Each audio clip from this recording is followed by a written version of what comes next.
દ્વારકાધીશ. જય દ્વારકાધીશ. અમૃત પુષ્પ કેન્દ્ર ચલાલા ભાવેશભાઈ ઠુમર. અમૃત પુષ્પના સેવનથી ખૂબ સારું રિઝલ્ટ આવ્યું છે. ભાઈ એવા છે, એમની સાથે વાતચીત કરીએ. ભાઈ કયું ગામ? ખાંભા.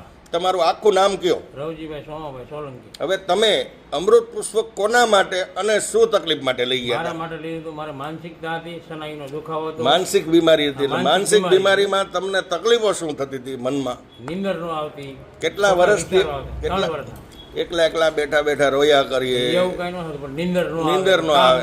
નીંદર નો આવે એટલે કેવી નીંદર નો આવે? આખી રાત કે ક્યારેક એમને તડફડિયા મારવા પડે. દવા લીધી. 3 વર્ષ મગજની દવા લીધી. હવે બીજી શરીરમાં બીજી શું શું તકલીફો થતી હતી? બીજું મને ગેસ, એસિડિટી, બીજું સ્નાયુનું કાંક કહેતા હતા? સનાઈ દુખતી, સ્નાયુમાં એટલે વાહાણી બધું. બધું પાછળ આ હેરાન 3 વર્ષથી થતા હતા. ઘણી તમે દવાઓ કરેલી હશે આની માટે, બરાબર?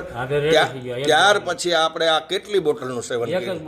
અમૃત પુષ્પની 1 બોટલનું સેવન કર્યા પછી જે તમને ડિપ્રેશનનો પ્રોબ્લેમ હતો, માનસિક બીમારીનો, અત્યારે એ બીમારીનું ક્યાંય દાઠું દેખાય છે? નહીં, 50% નાબૂદી થઈ ગઈ. એટલે અત્યારે નીંદર કેવી રીતના આવે છે? સૂતા ભેગા રેડી.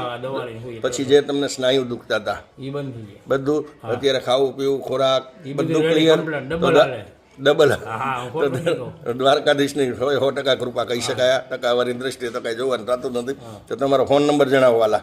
9568 93 19. હજી એકવાર બોલી જાઓ. 9568 93 19. હવે આવી તકલીફવાળા કોઈ લોકો તમારી આગળ અમૃત પુષ્પની જાણકારી માગે તો પ્રેમથી અમૃત પુષ્પની માહિતી આપજો. જય દ્વારકાધીશ. જય ગુરુ મહારાજ. જય દાન મહારાજ. જય સિયારામ. જય સિયારામ.